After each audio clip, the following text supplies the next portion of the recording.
Buenas tardes, nosotros vamos a hablar sobre el bruxismo.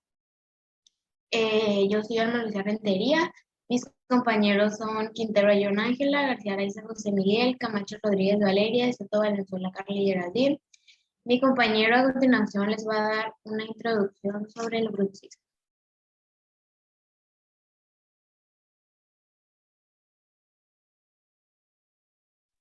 Con el desarrollo de este proyecto, nosotros investigamos sobre la definición del bruxismo, algunas de sus patologías, síntomas y algunos tratamientos posibles, además de otras investigaciones hechas sobre el bruxismo y cómo ésta afecta a los dientes, a su postura y a la articulación temporomandibular. Reunimos argumentos que expondremos a continuación.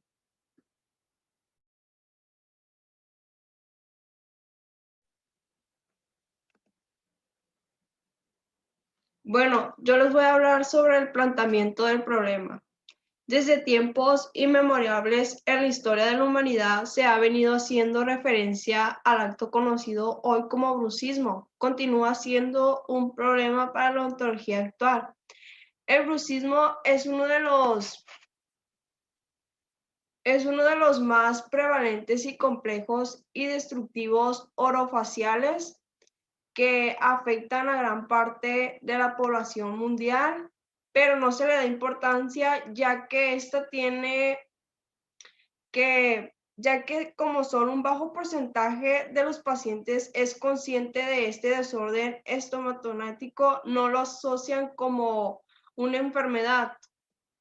Diagnosticar qué se manifiesta en el aparato masticatorio se producen cambios morfológicos como desgaste dentario, exponente desgarrador del sistema estomatognático, que puede ser mutilador estético con movimientos que hacen contacto sin propósito funcional, que pueden ser diurnos o nocturnos, de manera inconsciente e impactan de manera importante en la calidad de la vida de las personas.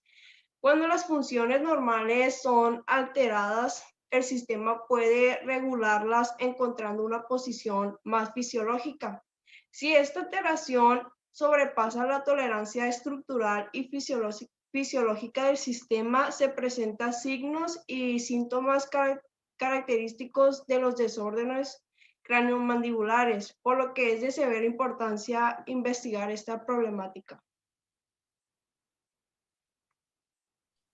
Entre las preguntas que nosotros realizamos para abarcar mejor este tema, encontramos qué es el bruxismo y cómo afecta a las personas. En el año de 2001, la definición de bruxismo es que es una actividad parafuncional oral cuando una persona está dormida o despierta.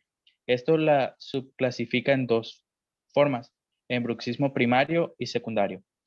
Algo relevante es que en el secundario está asociado a problemas psicométricos, neurológicos, desórdenes del sueño y posiblemente administración de drogas. ¿Cuáles son las causas o síntomas en esta enfermedad? Los especialistas apuntan a que el estrés es uno de los principales factores que provoca el bruxismo, aunque también hay problemas como la mala postura, problemas de alimentación, mal manejo del sueño, capacidad de relajarse mínimo, entre otras. Entre los síntomas más reconocibles es que el esmalte está fracturado, los dientes están desgastados y se escucha un rechinido a la hora de dormir.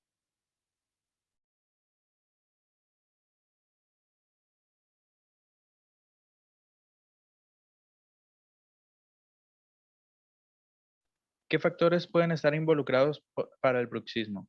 Hay tres factores posibles. Factores morfológicos, que son alteraciones de la oclusión dentaria y anormalidades óseas. Factores patofisiológicos, que existe una química cerebral alterada. Y factores psicológicos, que se relacionan, como dijimos, a problemas de estrés, psicosomáticos, ansiedad o problemas de personalidad.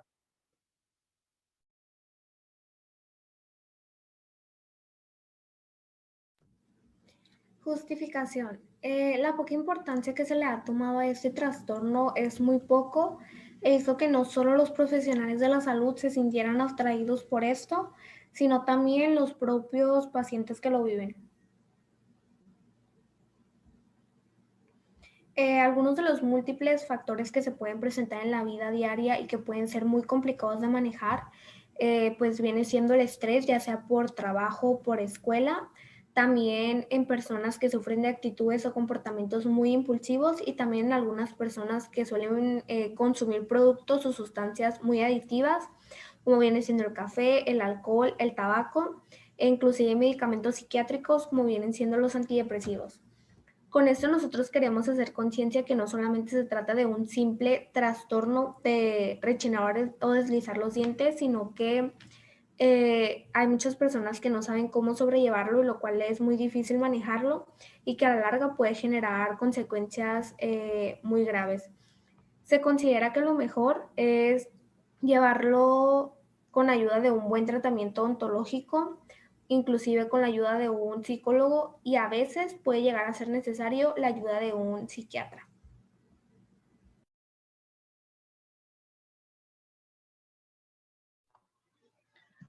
Objetivo. El objetivo principal es destacar la importancia de diagnosticar el bruxismo debido a la posibilidad de poder originar el desgaste de los dientes, dolor en la musculatura mandibular y en la articulación temporomandibular. El bruxismo afecta entre un 10 y un 20% de la población. Puede suceder durante el día y durante la noche. Como también explicar cómo se origina el bruxismo, identificar las características principales del tratamiento que se debe llevar a cabo y explicar las consecuencias que conlleva el bruxismo. Y yo les voy a hablar sobre el marco teórico y pues el marco teórico es la recopilación de antecedentes, investigaciones previas y consideraciones teóricas en las que se sustenta un proyecto de investigación, análisis, hipótesis o experimento. A continuación les voy a hablar sobre esta férula, que a mi opinión es uno de los más importantes descubrimientos sobre este padecimiento. Y pues esta férula ayuda a las personas que tienen este padecimiento para que no estén rechinando los dientes en la noche y así pasan muchas horas sin estar rechinando los dientes. Y pues en muchos casos se ha diagnosticado como una cura. Ahora les voy a decir sobre los testimonios que yo pienso que son los más innovadores sobre este padecimiento. Primero tenemos un estudio que se hizo en la Facultad de Medicina y Odontología. El estudio se llama Estudio sobre el bruxismo y una nueva prueba de esfuerzo. Y pues los mayores hallazgos que tiene este estudio son que pues tiene la hepatogénesis de este padecimiento, tiene alteraciones en el sistema nervioso, también causa trastornos del sueño, estrés e hiperfunción dopamérgica central. El segundo se llama Bruxismo como investigación documental. Fue realizado en la Universidad de El Salvador, en la Facultad de Odontología. Y pues los hallazgos más importantes sobre este estudio fueron que tiene alteraciones en la ATM y su relación morfológica cruzal, tiene desgaste cruzal, también habla sobre los antecedentes del bruxismo, sobre cómo se fue evolucionando y cómo fueron descubriendo los científicos sobre este padecimiento. Tiene también, habla sobre el daño en el funcionamiento neuromuscular del sistema masticatorio. Después tenemos el estudio descriptivo del bruxismo en estudiantes de la Facultad de Odontología de la Universidad Central del Ecuador. Pues lo más importante sobre este estudio fue cómo pudieron realizar el diagnóstico, que es como ahora utilizamos estos procedimientos para llegar a un diagnóstico que fueron hablados en este estudio. Habla también sobre los aspectos clínicos, signos y síntomas, también que este padecimiento causa hipersensibilidad pulpar, abscesos periodontales y fracturas dentales.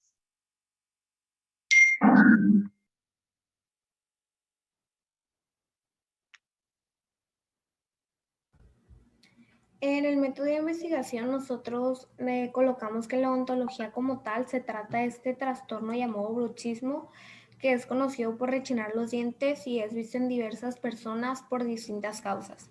Sin embargo, es de vital importancia saber que si te tomas el tiempo de cuestionar a un grupo de personas sobre este trastorno, tal vez no tendrán idea de lo que es o hacerlo inconscientemente creyendo que es algo normal. Nosotros tomamos en cuenta dos métodos, uno que era como muy en general y otro que era más concreto. Y en el general se realizaba una pregunta a un grupo de varias personas donde se les hacía la pregunta de cuántas veces al día rechinaban sus dientes, por lo tanto, o sea, no respondían exactamente, o sea, como un número aproximado, simplemente decían, ay, no sé, lo hago todo el día sin darme cuenta, porque lo hacen inconscientemente. En cambio, en el método que viene siendo más concreto y extenso, se realizan varias preguntas para llegar a conocer las causas de estas y se pueden plasmar ya sea tablas y gráficas donde se pongan las respuestas, donde se clasifiquen de que a lo mejor tal grupo de personas al día rechina los dientes, por así decirlo, 10 veces al día. Y así es como se puede tener en cuenta y tener unos resultados como más concretos. Como conclusión, el análisis expuesto nos indica que el bruxismo, como ya se ha mencionado, es el hábito de rechinar y apretar los dientes en forma no funcional, que es inconsciente. Se diagnostica que se manifiesta en el aparato masticatorio. De acuerdo a las investigaciones que realizamos, fue necesario comprender los patrones que marcan la belleza facial del individuo. Es la sonrisa y se encuentra en los dientes, como lo hemos mencionado anteriormente. Este problema afecta a escala mundial. Los especialistas mencionan que este problema es principalmente causado por el estrés y es como principal desencadena del bruxismo dental. También otros problemas los pueden causar y se ha tomado en cuenta un tratamiento que está enfocado a los factores etiológicos. Las patologías las debemos saber diagnosticar si es un tipo diurno o uno nocturno. En las investigaciones realizadas concluimos que el diurno está relacionado con estímulos externos de tipo psicosocial y los nocturnos se asocia a la disfunción central neuromotora. Para concluir, el objetivo es saber la importancia de un diagnóstico, ya que el bruxismo genera el desgaste de los dientes.